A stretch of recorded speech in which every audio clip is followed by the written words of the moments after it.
life and cup of hope, we come as gift to you.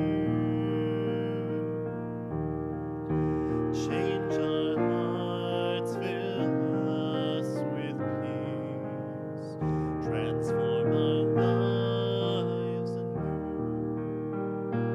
anew. Open our eyes so that we might see your presence in one another, your life poured out in love today unites us all in you.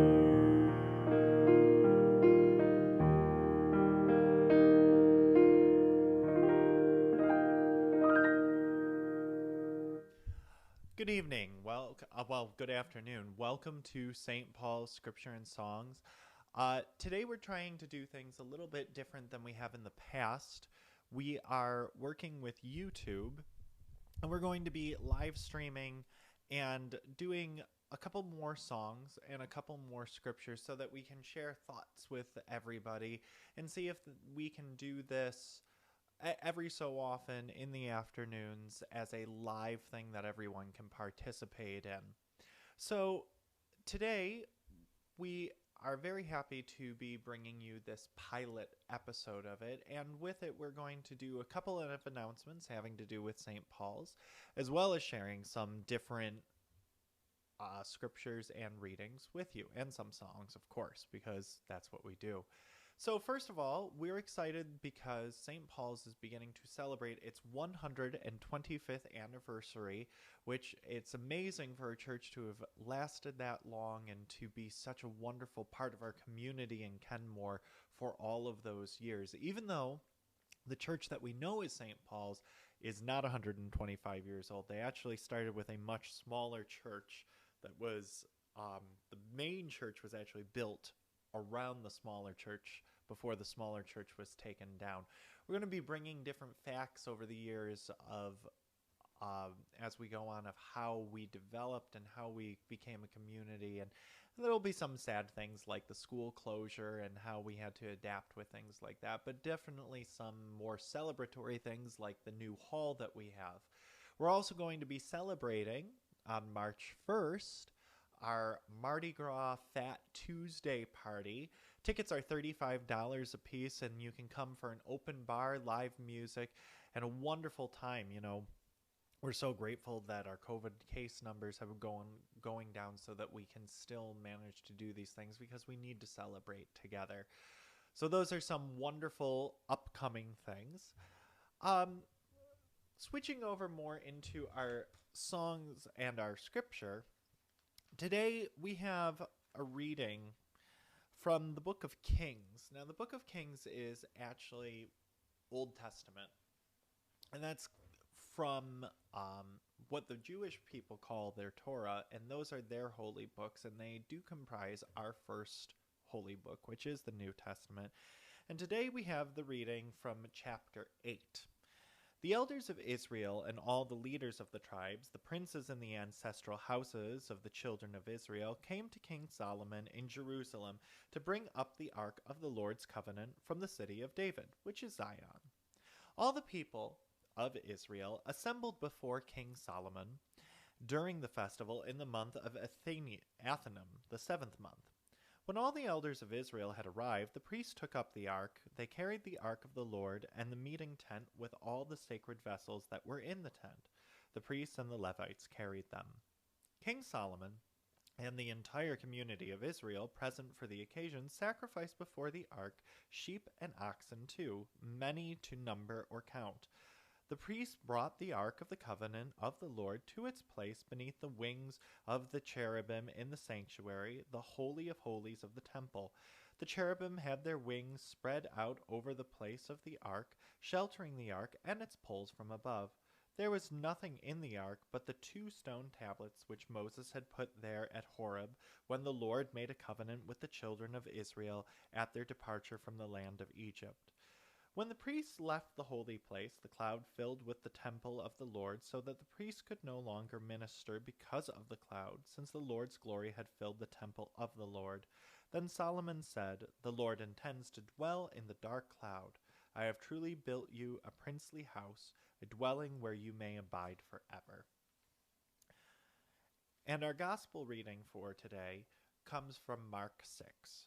After making the crossing to the other side of the sea, Jesus and his disciples came to the land of Gennesaret and tied up there. As they were leaving the boat, people immediately recognized him. They scurried about the surrounding country and began to bring in the sick on mats to wherever they heard he was.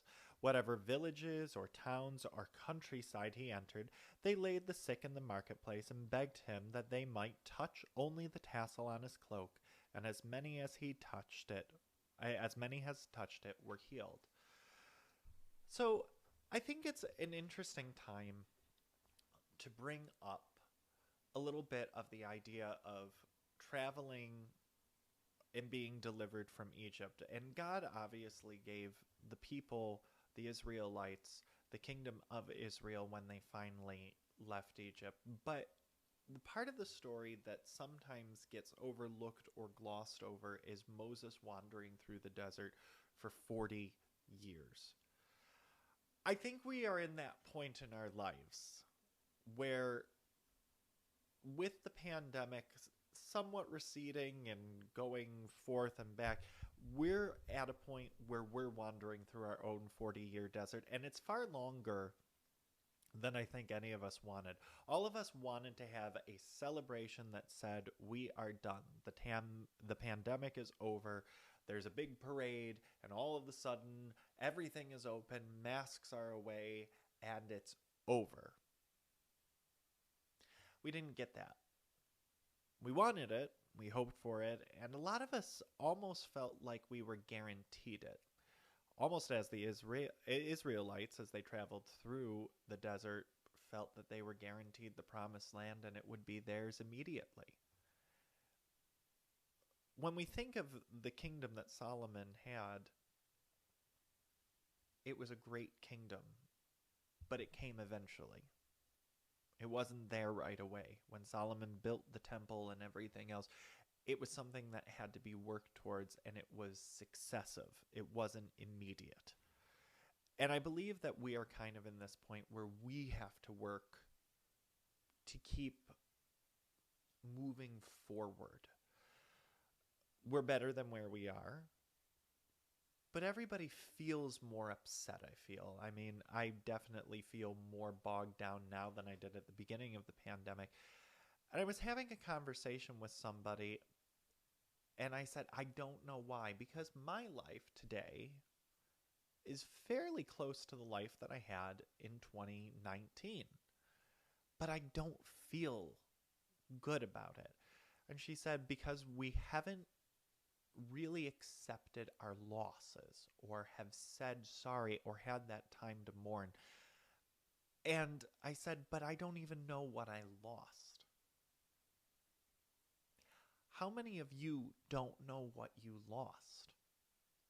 Some people obviously can say that it is very obvious. Maybe they lost a loved one.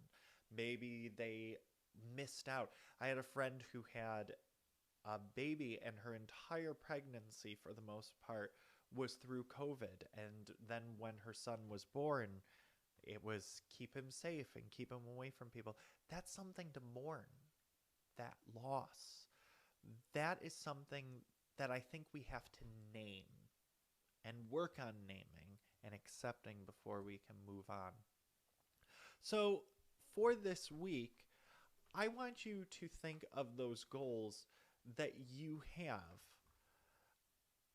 and that where you want to get to, but also to work on accepting that you have some losses. Grieve them so that we can move forward.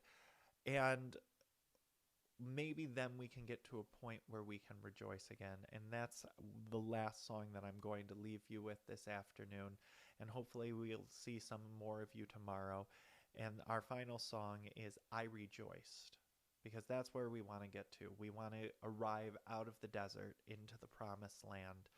And we might be halfway through the desert. We might almost be done going through the desert, but we have to accept as we move on that there might have been some losses along the way.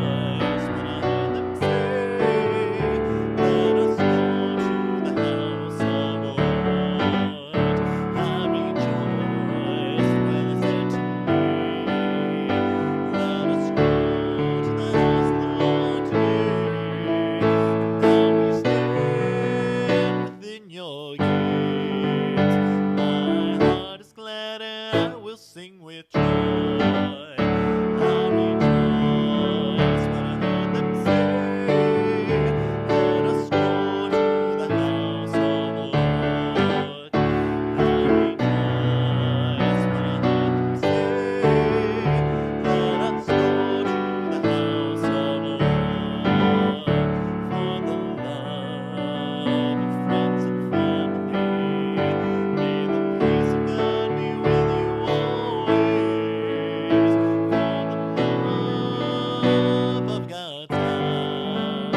I will pray for you, will pray for your good. I rejoice when I heard them say, let us go to the house of the Lord.